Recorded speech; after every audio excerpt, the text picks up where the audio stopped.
वंदे मातरम मेरे प्यारे विद्यार्थियों।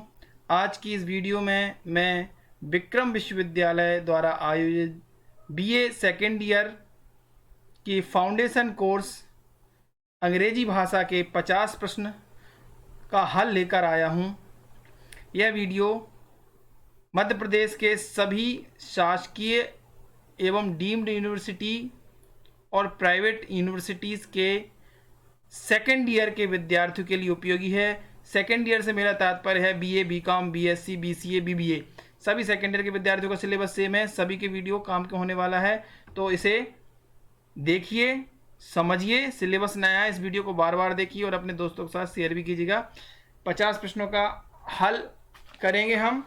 1 से 50 तक के जो प्रश्न थे वो मैंने अपनी पहले वीडियो में कवर कर लिया है, वो आप देख लीजिएगा। हिंदी भाषा का जो पेपर था वो, और यहाँ पर मैं आपको केवल इंग्लिश के 50 प्रश्न बताऊंगा। ये दोनों पेपर एक साथ होते हैं, जैसा कि आपने फर्स्ट ईयर में किया था, सेम उसी तरह। तो शुरू करते हैं। सिलेबस के पे मैंने वीडियो बना दिया है, सिलेबस आप देख लीजिएगा। 51 William Wordsworth was a poet of natural object and dash people. तो यहाँ पर आपको बताना है कि जो विलियम वर्ड्सवर्थ हैं वो जो पोएट किस तरह के हैं। Natural object and country, patriotism इनमें ज़्यादा था, यानी देशभक्ति संबंधी ज़्यादा थी। और इनकी विशेषता जो है, विलियम वर्ड्सवर्थ कीट्स और जॉन के समकक्ष हैं। और एक और विशेषता पता चली है, इनका जो है, जो लेक डिस्ट्रिक्ट है, उसी वहीं रहकर उन्होंने सारी अपनी कविताएं रची हैं। तो 51 का ये आंसर सही है। Question number 52 the word Glee in the poem the daffodils means. तो 52 का सही आंसर है सी, हैप्पीनेस। ओके, नेक्स्ट क्वेश्चन है question number 53 never ending line in the poem means. यानी जो पोएम है डैफोडिल्स, उसमें आता है नेवर एंडिंग लाइन। इसका आशय पूछा गया है, तो इसका आशय है a continuous line. Next question number 54 the poem the daffodils consist of dash stanza. तो इसमें कुल कितने स्टेंजा या छंद हैं? तो इसमें कुल 4 जो है स्टेंजा या छंद हैं, और प्रत्येक स्टेंजा में 6-6 लाइन है। ठीक है, याद रखिएगा, 6-6 लाइनों का स्टेंजा है। अगला प्रश्न है question number 55 according to bangle sellers bangles are tokens of. देखिए, जो कवित्री हैं सरोजनी नायडू, इन्हें क्या कहा जाता है भारत की? तो आप मुझे कमेंट बॉक्स में कमेंट दीजिएगा। इनके द्वारा लिखित है द बेंगल सेलर। तो 55 में जो पूछा गया है उसका जो आंसर है वो है रेडिएंट लेब्स। तो क्वेश्चन नंबर 55 का राइट आंसर है बी। नेक्स्ट क्वेश्चन नंबर 56 देखते हैं। Bangles compare to sunlit corn refers to.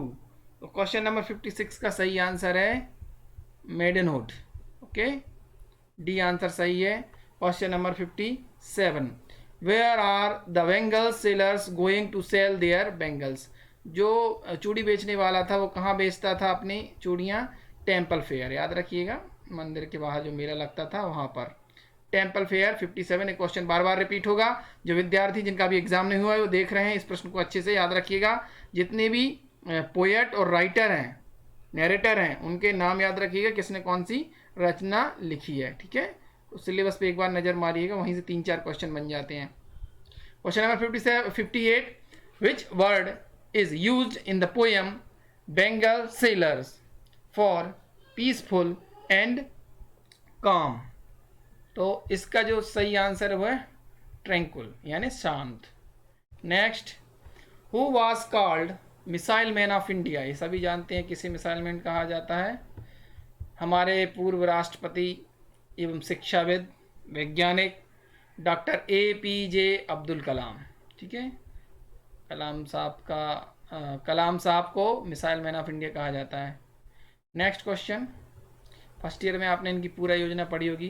Question number 60 है, doctor APJ Abdul was born on, उनका जन्म कब हुआ था? तो उनका जन्म हुआ था 15 अक्टूबर, 15 अक्टूबर सभी में दिया हुआ है, 15 अक्टूबर 1935, 15 अक्टूबर 1935 को हुआ था। Next question number 61, revival of the learning of the past is, 61 का राइट आंसर है बी, रेनेसां, नव चेतना या नव जागरण। Next question, question number 62, according to APJ Abdul Kalam in India the core culture goes beyond time, it is, this statement is true. Okay, next question, the rain in the story letter to God changed into, question number 63, इसका answer है hailstorm. ठीक है, ओले पड़ना ऐसा कह सकते हैं। क्वेश्चन नंबर 64 देखते हैं, Lencho was a firm believer of, question number 64 में क्या कहता है? गॉड। ठीक है, राइट आंसर गॉड है इसका C. Question number 65, why did the post master send money to Lencho, क्यों भेजता था वो? उसका कारण था क्या? To keep up the faith of Lencho. Question number 66, which crop was ripe in Lencho's farm, यानी जो लेंचो नामक व्यक्ति था उसके खेत में कौन सी जो फसल है वो पकी हुई थी? तो वो फसल थी किसकी? मक्के की, कॉर्न की, याद रखिएगा। Next question number 67, the author of God sees the truth but weights is, यानी किसने लिखी है? ये है बहुत ही प्रसिद्ध हैं राइटर, लियो टॉलस्टॉय, याद रखिएगा। 67 नंबर का सी आंसर सही है। Next 68, Aksionov was convicted of murder, ये जो एक कहानी है जिसकी अभी हमने चर्चा की कि भगवान के घर देर है पर अंधेर नहीं, उसमें है the author of God sees the truth but waits. Aksionov convicted था। इसमें दो मित्रों की कहानी है, थोड़े से शॉर्ट में बता देता हूँ, अच्छी कहानी है, आप लोग भी यूट्यूब पर इंटरनेट पर आपको मिल जाएगी। इसमें एक व्यक्ति रहता है जो रात में सराय में सोने के लिए जाता है, वहाँ पर एक व्यापारी का कत्ल हो जाता है और कत्ल का इल्ज़ाम यानी हत्या का इल्ज़ाम जो है अक्सिनोव के ऊपर लग जाता है, जबकि हत्या की किसी और ने की है, मेकर या मकर नाम का एक व्यक्ति था, उसने की होती है। बहुत सालों तक जेल में काटता है, ये बेकसूर होने के बावजूद अक्सिनोव जेल में रहता है, उसे भगवान पर पूरा भरोसा रहता है और अंत में वो किसने किया था मर्डर वो ओपन हो जाती है बात। ये अच्छी कहानी है, आप पढ़िएगा। नेक्स्ट देखते हैं question number 69, what did police find in Aksionov's bag, police ने उस समय अक्सिनोव के बैग में क्या पाया था? ये ब्लड स्टेन्ड नाइफ, यानी खून से सना हुआ चाकू मिला था उसे, जिसके आधार पर अक्सिनोव को गिरफ्तार कर लिया गया था, हालांकि कत्ल उसने नहीं किया था। क्वेश्चन नंबर 70 है, what is a Troikaa, Troikaa is a Russian word which means a vehicle pulled bye 3 horse, 3 घोड़ों के द्वारा जो गाड़ी खींची जाती है उसे ट्रोइका कहा जाता है। क्वेश्चन नंबर 70 का बी आंसर जो है सही है। अब एक पैराग्राफ है, चाहे तो आप इसका स्क्रीनशॉट ले लीजिए। Read the passage given below and answer the question based on the given passage, इसी पैसेज के आधार पर ही आपको क्या करना है, आपको सही उत्तर देना है। तो स्क्रीनशॉट ले लीजिएगा, फिर मैं क्वेश्चन के हल आपको बता देता हूँ। यहाँ तक आप जो स्क्रीनशॉट लेंगे उससे ये कवर हो जाएगा। तो फिर देखते हैं पैराग्राफ के क्वेश्चंस, पैराग्राफ जहाँ पर एंड होता है। क्वेश्चन नंबर 71 ही आना चाहिए, हाँ 71 है। क्या है? द पैसेज इज अबाउट, किसके बारे में है? Our indifferent and unresponsive world. ठीक है, next question, question number 72, the statement denotes that such man welcome difficulties as a moral booster. 72 का ये आंसर सही है, आपको पैराग्राफ के आधार पर ही देना, याद रखिएगा। Question number 73, the author's own view of the world is that it is, क्या है ऑथर का अपना व्यू इस दुनिया के विषय में, वो है one's own excessive sensitivity that makes it a bad place. ठीक है, नेक्स्ट क्वेश्चन नंबर 74 है, भी पैराग्राफ से, which of the following is opposite in meaning to the expression thin skinned as used in the passage. Passage के आधार पर आपको इसका उत्तर देना है। इसका सही उत्तर है obstinate. Next question number 75, on the other hand unlikely quarters the statement shows that people's reaction to our attitude is 75 का सी आंसर है often adverse। क्वेश्चन नंबर 75 का सी आंसर सही है। अगला देखते हैं question number 76, the idiom bag and baggage means, इसका आशय क्या है आपको बताना है। इस मुहावरे का अर्थ क्या है? तो इस मुहावरे का अर्थ है with all ones belongings. Okay, 76 का डी आंसर सही आएगा। Next question number 77, find the misspelled word. आपको वर्तनी यानी जो जिसकी स्पेलिंग सही नहीं है उस शब्द को छांटना है। क्वेश्चन नंबर 77 का ये सी है, फर्मीडेबल। ओके, यहाँ पर देखते हैं फर्मी, यहाँ पर क्या होना चाहिए? तो यू दिख रहा है आपको, यू, इसकी जगह ओ होना था। क्या होना था? ओ आता तो स्पेलिंग सही हो जाती। ओके, फॉर्मिडेबल होता है। Next question number 78, rearrange from God a precious life is to gift us. इसका जो जंबल वर्ड है इसको सही करना है। 78 का सही है, फर्स्ट वाला ही है, life is a precious gift to us from God. ठीक है, उच्चारण थोड़ा अलग हो सकता है अंग्रेजी में। ऐसा किसी विद्यार्थी ने कमेंट किया था कि सर आपकी अंग्रेजी बहुत अच्छी नहीं है। तो देखिए, मैं हिंदी का अध्यापक हूँ, आप लोगों की मदद करने के लिए मैं इतना प्रयास करता हूँ, इसके क्वेश्चन आंसर खोजता हूँ, विशेषज्ञों से जो इंग्लिश के जानकार हैं उनसे भी पूछता हूँ, और फिर जो ऑथेंटिक जानकारी वो आप तक लाता हूँ ताकि आप वीडियो देखकर कुछ और अच्छे नंबर ला सकें। ठीक है, next 79, spot error, there should be no furnitures in my room. तो इसको आपको एरर कहाँ पर है इस सेंटेंस में ये फाइंड करना है। तो ये आंसर क्या है? ये बी है, नो फर्नीचर्स। ओके, यहाँ पर आएगा नो फर्नीचर्स। ठीक है, क्वेश्चन नंबर 79 हो गया। Next what kind of question number 80, what kind of conjunction is highlighted in the sentence below? I both watched the movie and read the book। I both watched, है ना। तो इसमें conjunction जो है तीन ही प्रकार के होते conjunction, coordinating, subordinating and correlating. तो क्वेश्चन नंबर 80 का जो प्रश्न है उसमें आपका कोऑर्डिनेटिंग कंजक्शन दिया है, इसका प्रकार बताना है। देखो इस बार थोड़ा टफ है, मेहनत ज़्यादा करना पड़ेगी सेकेंड ईयर के विद्यार्थियों के लिए। Question number 81, the clerk made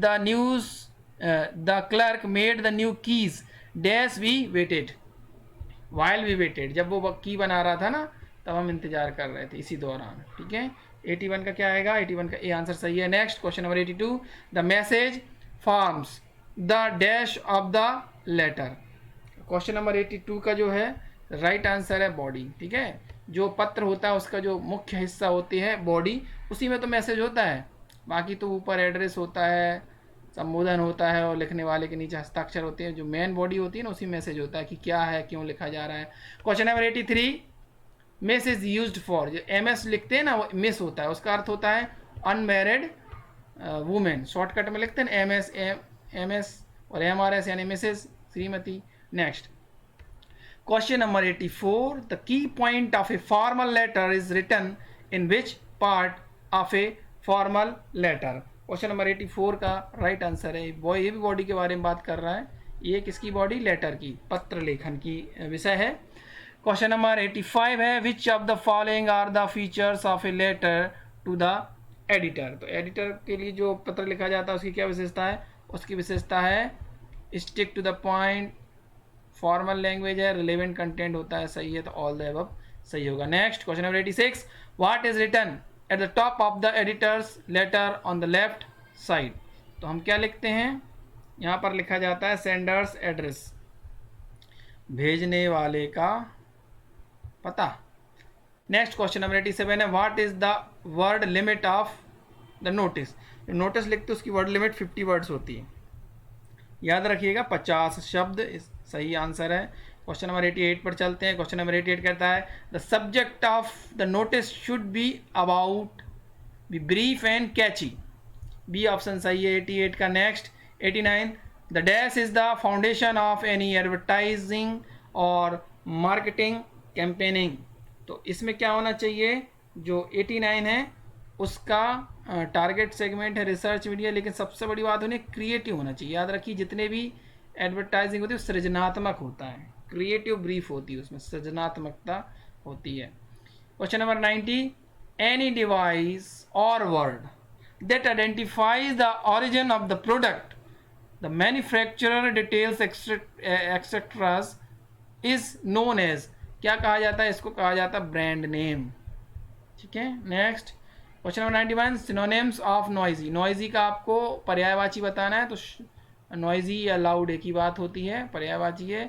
91 का भी आंसर सही है। 92 देखते हैं, एंटोनिम्स फॉर सेफ इज, यानी इसका विलोम बताना है, सेफ का अनसिक्योर आ जाएगा, ये तो फर्स्ट ईयर में भी पूछा गया है प्रश्न। क्वेश्चन नंबर 92 का बी।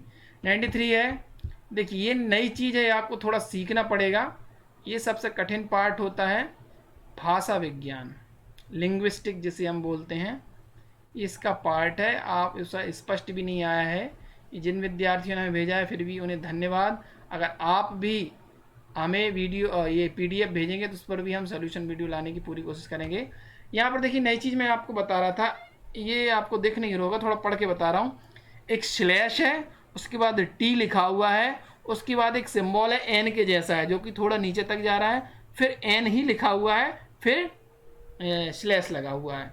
ये है फोनेटिक ट्रांसक्रिप्शन। ये क्या होता है, देखिए किसी भी भाषा में भाषा के दो रूप होते हैं, एक तो लिखित होता है और एक मौखिक होता है। जो मैं अभी बोल रहा हूँ वो मौखिक रूप है ना, और जो लिखा हुआ है उसे पढ़ना। ये लिखा है चूज द बेस्ट डिस्क्रिप्शन, या इसी को मैं पढ़ूँ टॉय टन टंग टन, तो मैं जो बोल रहा हूँ ना वो फोनेटिक्स के अंतर्गत आता है ना। तो मैं ज़्यादा डीप में नहीं जाऊंगा, ये पूछा गया है इसका फोनेटिक जो ट्रांसक्रिप्शन इनमें से किसका है, इस तरह से किसे लिखा जाएगा इन शब्दों में से। तो ये 93 का आंसर आएगा डी। ओके, टोन, इसको टोन पढ़ेंगे, ये पढ़ने के लिए यूज़ होता है। अभी आप गूगल क्रोम या जिस पे भी आप किसी इंग्लिश के वर्ड को लिखिए तो इस प्रकार का वो अर्थ बताते हैं, और नीचे एक फोनेटिक ट्रांसक्रिप्शन इसी तरह लिखा हुआ होता है। उससे क्या है, उससे पता चलता है कि कैसे इसको प्रोनाउंसिएट करना है, कैसे इसको उच्चारित करना है इस शब्द को। ठीक है। नेक्स्ट 94 है, choose the best description for the sound in American pronunciation of the word teeth. तो 94 जो है उसका सही आंसर है लेब्यूडेंटल, है ना, इसको कहेंगे दंतोष्ठ, है ना। टीथ दंत वर्ण होते हैं ना, अब हिंदी जिसने पढ़ी जैसे ता था दादा ना, ये दंत वर्ण है। कंठ से जो निकलते क ख ग ग ङ, इसी तरह मूर्धा और तालु से अलग अलग वर्ड होते हैं। होस्ट वर्ण होते हैं पा फा बा भा मा, ये जब आप बोलते हो ना तो इसमें होंठ जो है टकराते हैं, पा फा बा मा आप बोलिए, इसीलिए इनको होस्ट वर्ड कहा जाता है ना। इसी तरह इंग्लिश की एक जो व्यवस्था है। आगे 95 है, the word divide has the feet. तो इसका सही आंसर होगा 95 का सी। ठीक है। नेक्स्ट क्वेश्चन है 96 नंबर में, देखते हैं क्या है, pronunciation of word church is composed of dash फोनेम्स, स्वनिम। तो ये पूछा गया है कि जो चर्च जो शब्द है उसमें कितने फोनेम्स यूज हुए हैं। तो इसमें कितने यूज हुए, इसमें 5 यूज हुए हैं। देखिए CHURCH, दिखने में तो ये 6 अंग्रेजी के क्या हैं, अक्षर हैं, लेकिन जब हम बोलते हैं ना चर्च, तो ये 5 हो जाती है। च, आ, रा, 3 हो गए, च, च, अ, र, च, ठीक है, रा। तो ये इस प्रकार से कितने हो गए, 5। चा और चा में आ, रा आधा है, और चा में फिर आ, इस प्रकार ये 5 हो गए। ठीक है, 96 का बी आंसर सही है। नेक्स्ट 97 है, when nasal sound produce dash is completely close. इसका ग्लॉटिस होना चाहिए, ऑल द एबव नहीं होगा इसका, फिर भी इस पर स्टार लगा के रखिएगा, मेरी ओर से इसका ए आंसर सही है। Next 98, choose the word with a different phonetic sound. एक डिफरेंट फोनेटिक साउंड जो प्रोड्यूस करेगा वो आपको पहचानना है। लुक, पुल या फूट या फुल। तो ये फुल जो है इसका साउंड डिफरेंस है ना, बोलने में अलग है। नेक्स्ट 98 का भी हो गया। Question number 99, find the error, the quality of the flowers were bad. तो यहाँ पर एरर दिखाना है, ये एरर है आपकी किसमें, ये वर नहीं होना चाहिए, ये इसके बारे में बात की है। फ्लावर्स इसमें प्लूरल जरूर है, लेकिन ये ट्रीट हो रहा है सिंगुलर की तरह, इसलिए यहाँ वाज होना चाहिए। The quality of the flower was bad, ऐसा होना चाहिए, इसलिए वर जो है ये वाला आंसर इसका आना चाहिए। ठीक है, क्या 99 का डी आंसर सही है। लास्ट क्वेश्चन है, लास्ट क्वेश्चन से पहले मैं आपको बता देता हूँ, इसका आंसर बताने से पहले, ये वीडियो आप तक पहुँच गई है, आपके जो मित्र हैं, सही जो भी एग्ज़ाम दे रहे हैं, भाई बहन हैं, उनको ज़रूर फॉरवर्ड करिए। आपके रिश्तेदार दूर रहते हो, किसी भी यूनिवर्सिटी में हो, उनके लिए वीडियो भेजिएगा, उनके भी काम का है। क्वेश्चन नंबर 100 है, I dash to accept your request. ठीक है, तो इसका क्या है, इसका आंसर आएगा I deny to accept your request. ठीक है, आपकी मैंने डिनाई किया है आपकी रिक्वेस्ट को स्वीकार करने के लिए। तो यहाँ पर पूरे कितने क्वेश्चन होते हैं, 50 क्वेश्चन हो गए, 51 से 100 तक। तो हिंदी इंग्लिश दोनों के वीडियो हो गए। सेकेंड ईयर के लिए 2023 का पेपर है, ये 4 जुलाई या नहीं 2 जुलाई 2023 को ये पेपर हुआ था विक्रम विश्वविद्यालय से एफिलिएटेड कॉलेज के लिए। जल्दी हम अदर यूनिवर्सिटी में जैसे जैसे एग्ज़ाम होते जाए आप मुझे भेज दीजिएगा। डिस्क्रिप्शन में मेरा नंबर लिखा हुआ है, आप मुझे वहाँ पर व्हाट्सअप कर सकते हैं। ये कोशिश मेरी रहती है क्वेश्चन को, ये जो आपकी PDF है मैं मेरे टेलीग्राम चैनल पर भी अपलोड करूँगा। मेरा टेलीग्राम चैनल मेरे नाम से doctor Dharmendra Puri. Thank you for watching.